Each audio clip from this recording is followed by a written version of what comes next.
Well, good evening, everyone. Welcome to members of the Scrutiny Committee for Place and Environment. Welcome to our Cabinet members who are here this evening as well, and to other members not on the committee, but you're most welcome, and welcome to our members of the public in the public gallery. Our first item of business is to ratify the appointment of chairman and vice chairman as agreed at the annual council in May. We can do this by verbal affirmation. So could I ask members, if they're happy with that, to verbally say agreed? Agreed. Thank you. That's agreed. Item 2, to note substitutes in accordance with Council Procedure Rule 4, substitutes at meetings of committees, etc. I have got no notifications of any substitutes. And item 3, to receive apologies for absence. Again, I've got no apologies. Item 4, to receive declarations of interest from members in respect of any matter on the agenda. If any member does have a declaration of interest they wish to make, please could they indicate via their microphone unit.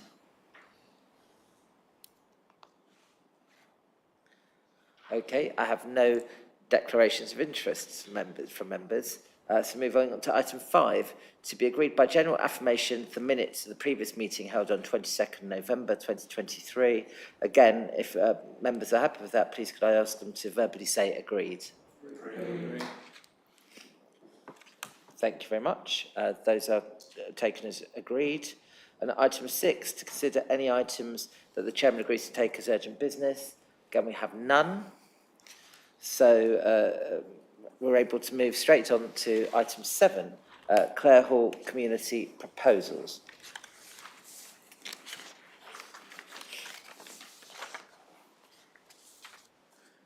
So we do have a lot of paperwork in front of us this evening as a result of those community proposals, and I will be asking Louise Duffield as the senior officer to take us through those and make comments in the first instance. I know that we've all, as I said, received a lot of information in respect to these proposals that have been put forward, and our role is to make any comments to aid the Cabinet with their executive decision.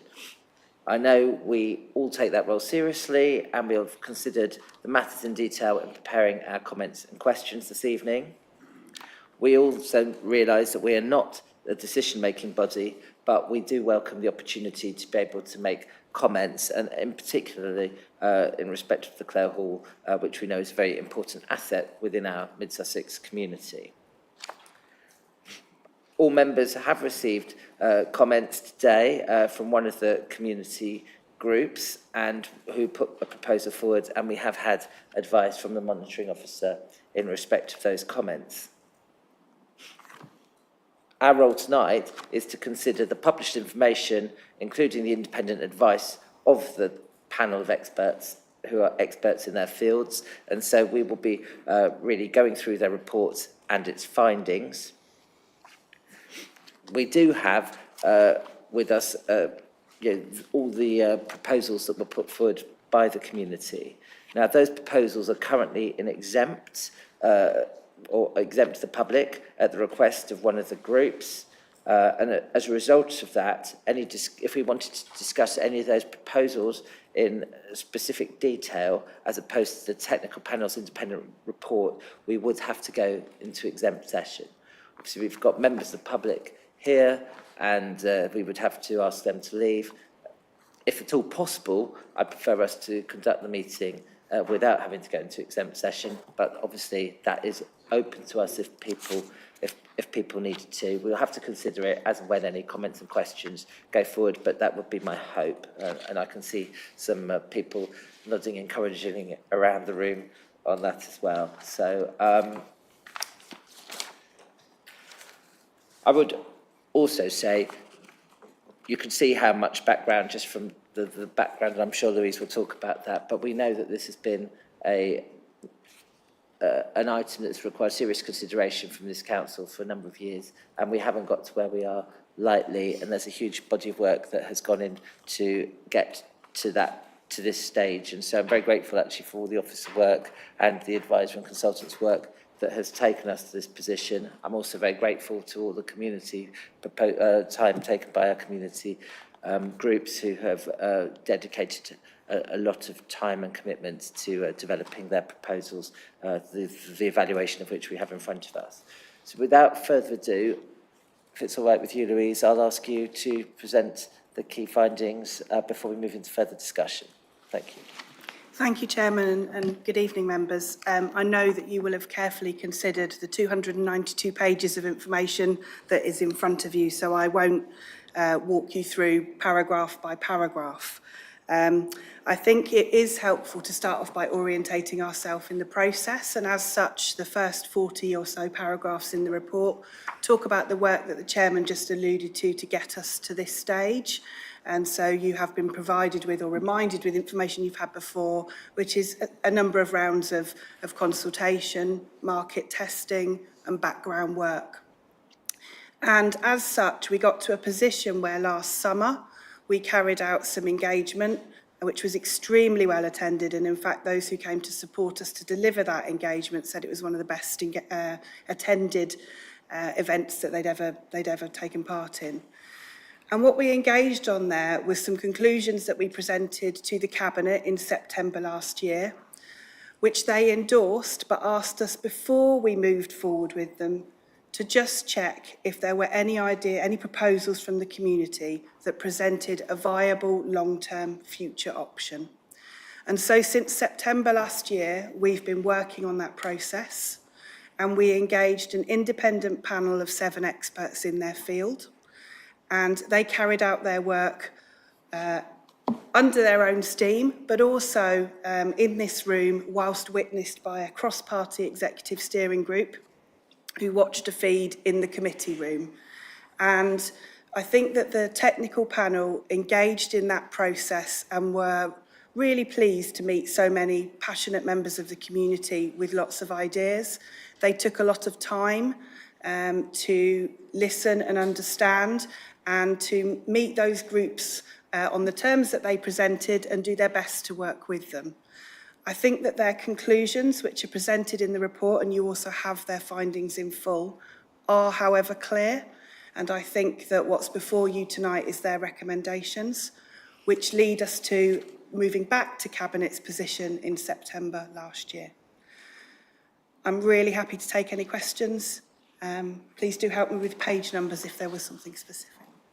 Thank you, Chairman.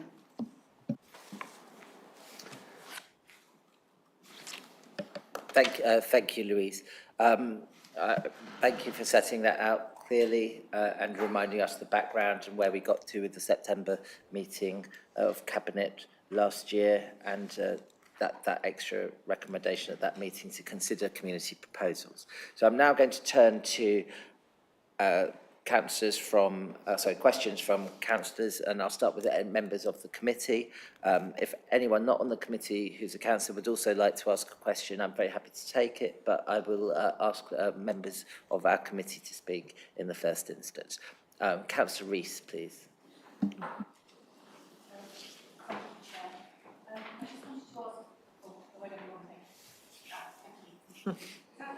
Should be flashing. I think it's red, it's okay. Thank you.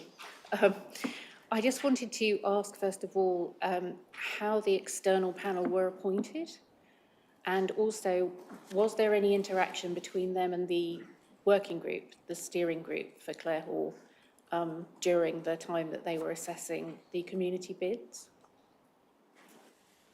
Thank you, and I'll pass over to Louise to answer that. Thank you.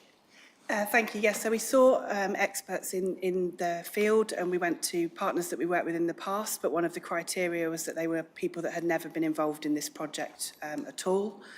They were then independently contracted by our legal team on a set of terms and conditions. And can you just remind me of the second part of your question, sorry? I think it was about the steering group interaction. No, they didn't. So the technical panel worked independently and they met with the community proposals. So the interaction with that steering group was that it was fully transparent and it was watched, but they didn't direct the technical panel in any way. Thank you.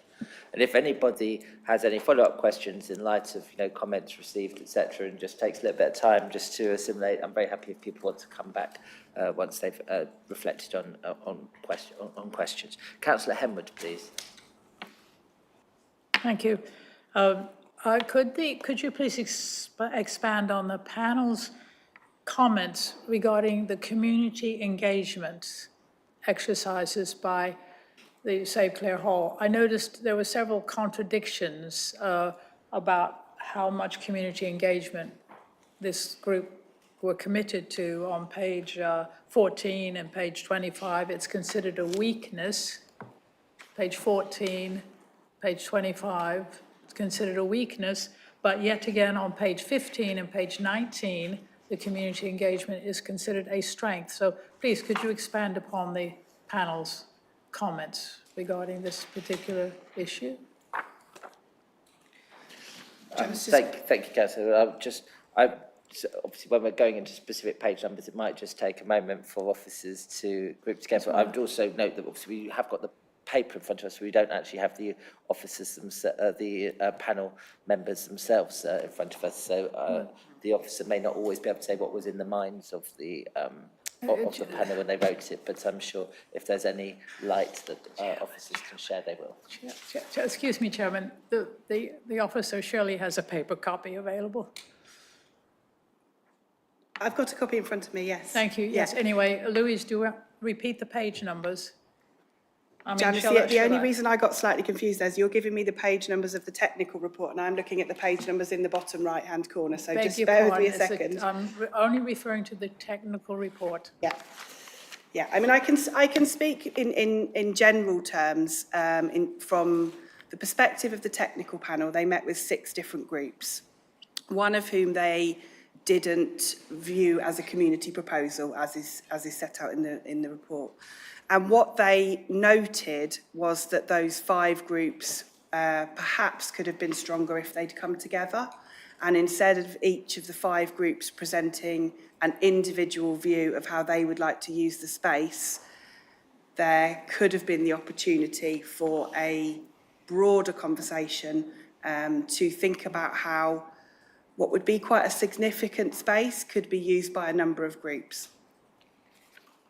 Okay. Thank you. I'll think about it. May I, Chairman? Yeah, of course. I think if I can try to maybe try to illuminate that. I think what they were looking for in a viable proposal was to say you're going to have this very large space that's going to need to be financially viable and therefore it needs to be busy.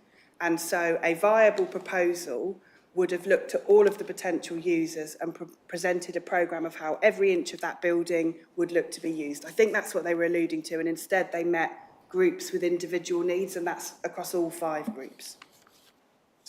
Can I come back? Yeah, please do. Thank you. So the assumption was that this particular Save Clare Hall group hadn't actually considered or engaged sufficiently with all the multitude of community groups that could have possibly used this space. That was the panel's view. Thank you very much.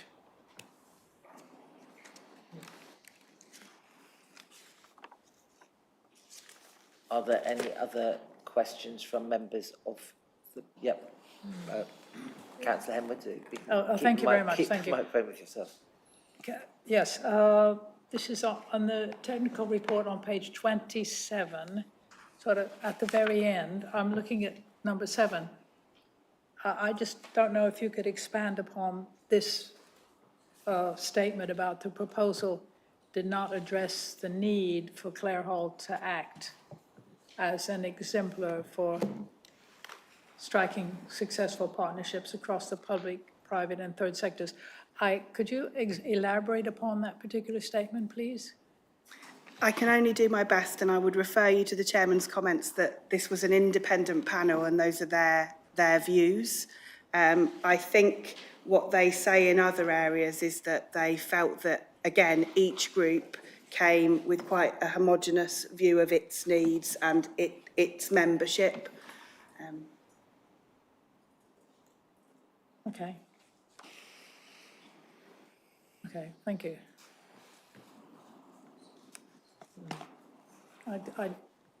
I have another question. Yeah, no, please. Okay, please, sorry, no. I was I know it's pausing in case. there's a lot of people, you know, it takes a bit of time to reflect on these things, so please feel free Okay. to, So obviously, for this to provide for Clare Hall in the future, or this site to provide some sort of cultural facilities, so what assurances could the community be given that there will be cultural facilities which will come? Is there any assurance? So I think it's important that I remind the committee what they're considering this evening, which is the Cabinet asked us to take a moment before progressing with the recommendations, which were to secure a brand new facility and to check if there was a community group that had a viable alternative proposal. So that's what we're here this evening to consider. I think in the detail of the report and in the Cabinet report last September, you saw that we set out exactly the detail that we engaged with the community on last August, which was a redevelopment proposal. But at the moment, we're on what you might describe as an off-ramp, which is to do what the Cabinet asked, which was to check if there was an alternative from the community. and just to be clear, if we go back to what, subject to that off-ramp that we've just been down, there was already a recommendation to council, which I think will then probably be coming back to council, but the regeneration of Clare Hall by way of a mixed-use development to provide a new cultural facility funded through land value.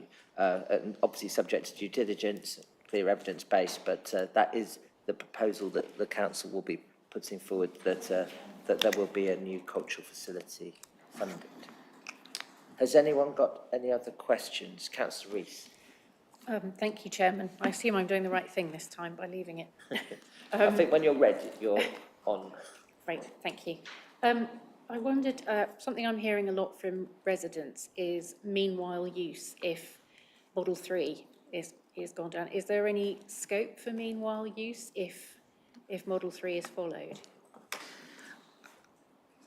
I don't want to sound like a bit of a broken record, but I think it is really important we kind of stay on track this evening, which is the community proposals. I think depending on the outcome of Cabinet in a couple of weeks' time, we would then be returning for further governance on both future actions and possibly meanwhile use.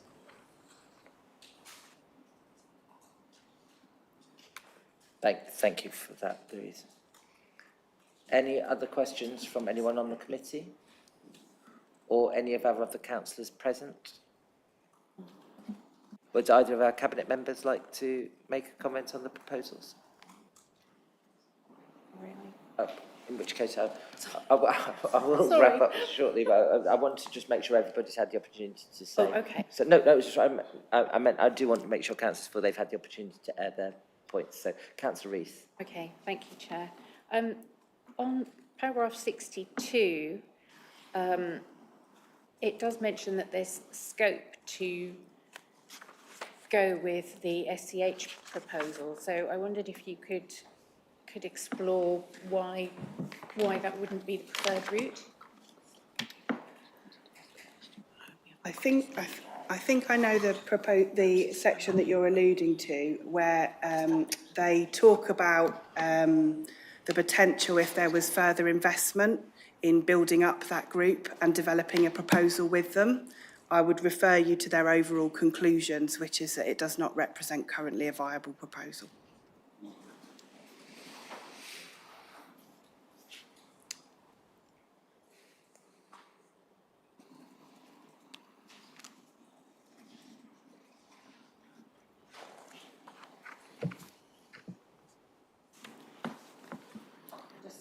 Yep.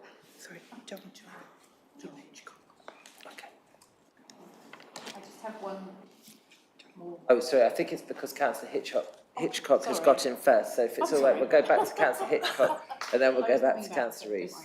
Mr. Chairman, there is a stony silence around this group. I'm from the north of the county. I do not know what the ins and outs of the Haywards Heath thinking is. But I've read the report. The report is based on a brief given by the exec. The report is robust. The report has used processes which are robust, and it's come to a conclusion. And that conclusion is what we're talking about tonight. And I think we ought to stick within the limits of that and make a decision.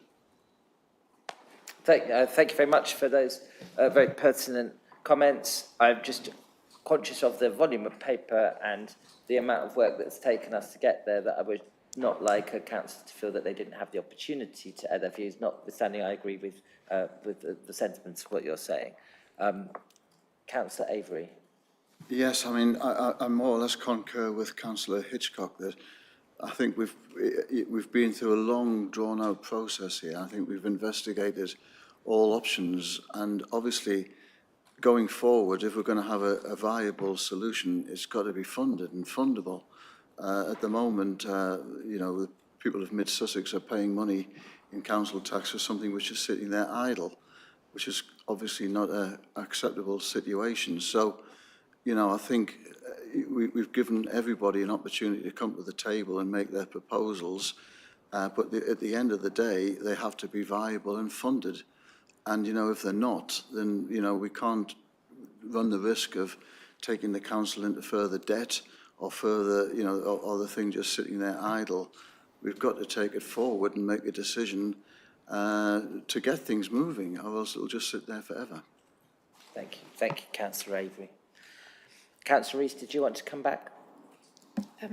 Yes, I just wanted to make a request, really, which was that, so in the wording of paragraph 72, it does make it sound like the sort of cultural institution is kind of an add-on, and I just wanted to ask that any future publication about it does make the cultural provision central, and also ask that if there is any scope for community involvement going forward, then we could hopefully consider that. Thank you, Councillor. Yes, please, please. Thank you, Councillor Rees. Whilst I have reminded us to stay on track here, I think many councillors came to the engagement that we did last summer, and we spoke very much about a long-term vision of a trust model, the cultural trust model. Thank you. Okay, I note the silence that's been referred to. I feel people had the opportunity to raise their points. We have got some recommendations in front of us, so if we can turn to those which are set out on page 9 of the report pack. There were 3 recommendations which, sorry, Councillor Bates, were you? Yeah, sorry, Mr. Chairman, I thought you were doing questions first and then we were going into a debate. Okay, right, fine. But I just wanted to briefly say that I would support the recommendations now that we've gone through this process of engagement, which I think we've done very well and thorough. But the conclusion is that we need to go forward on the recommendation. I mean, basically, this is 10 years out of date. We should have been dealing with this. I mean, I remember Clare Hall when it was a wasteland, and it had a milk carton machine to service it, and that's the only bit of equipment there.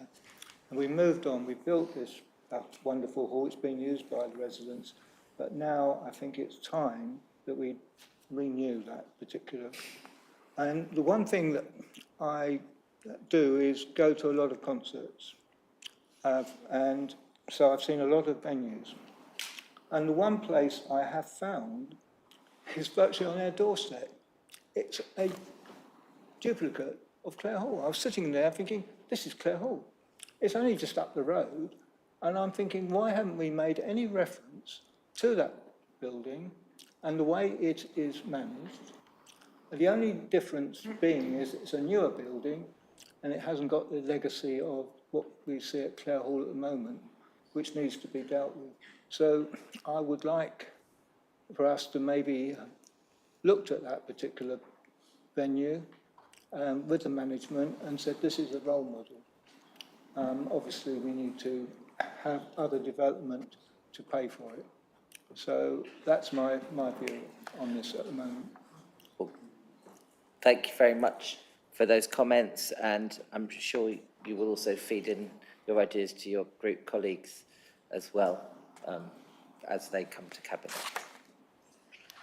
I think Councillor Bates was supportive of the recommendations, so if I just quickly read those out, we're recommended to 1, consider the report of the independent technical panel and endorse its conclusions that the community proposals received do not provide a viable option for the future of Clare Hall. That 2, in light of the findings of that independent panel, recommend to Cabinet and council as appropriate that in principle the Clare Hall site should be regenerated by way of a mixed-use development to provide a new cultural facility funded through the land value. This agreement is subject to further due diligence and a clear evidence base. And thirdly, that the politically balanced executive steering group already established should continue to support officers and the Cabinet in the development of this project. So if we move to the votes, if we vote via the electric microphone units, I'm sure the vote will appear for us now. So if you would vote, please, and then we'll announce the result.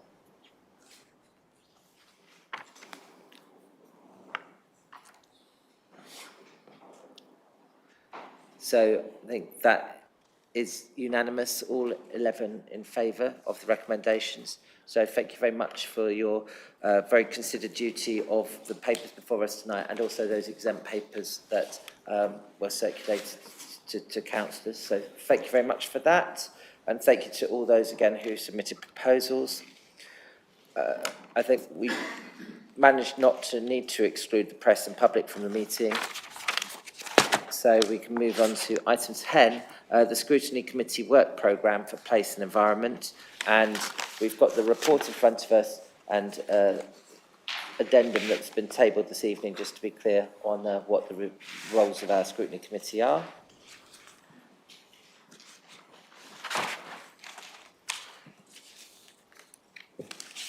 Hopefully everyone's had a chance to read those.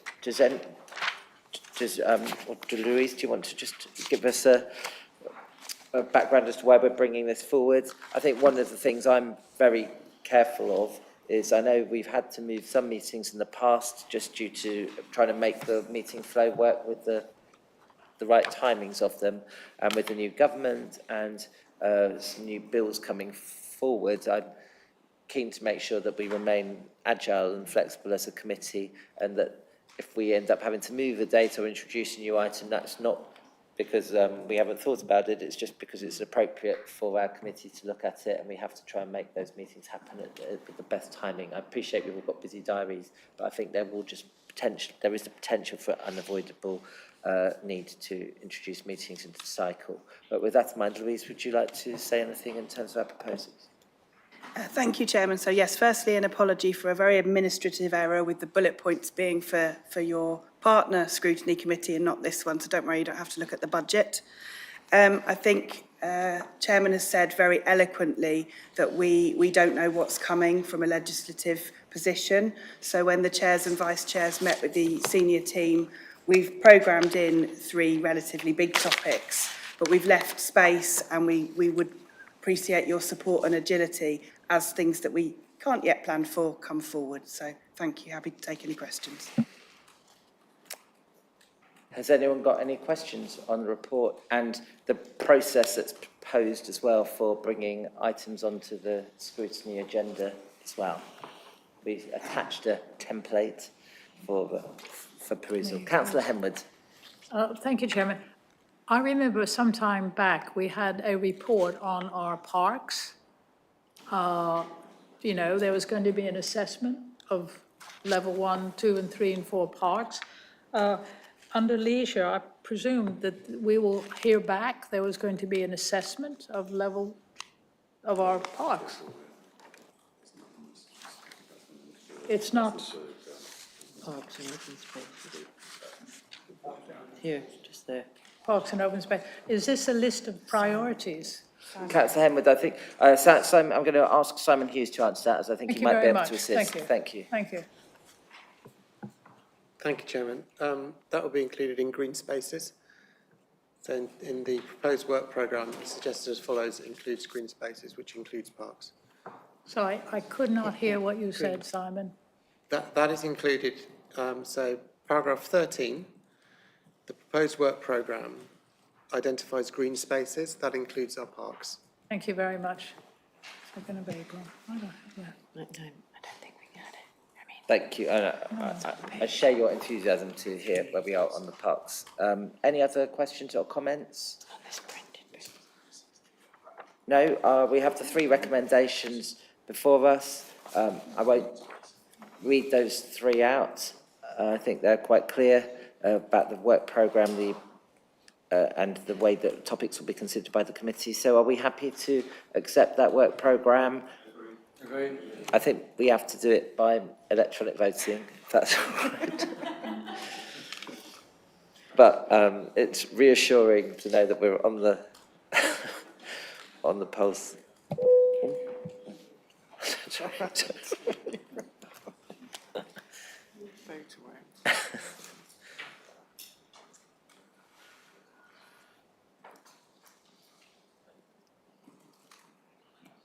Thanks. 1 vote remaining. There we are. Okay, thank you. So all 11 votes in favour, so the recommendation is approved. And final item on the agenda, questions pursuant to Council Procedure Rule 10.2, due notice of which has been given. I have none, so I'm pleased to close the meeting. Thank everyone for their attendance and attention at 7:31. Thank you. Thank you. Thank you.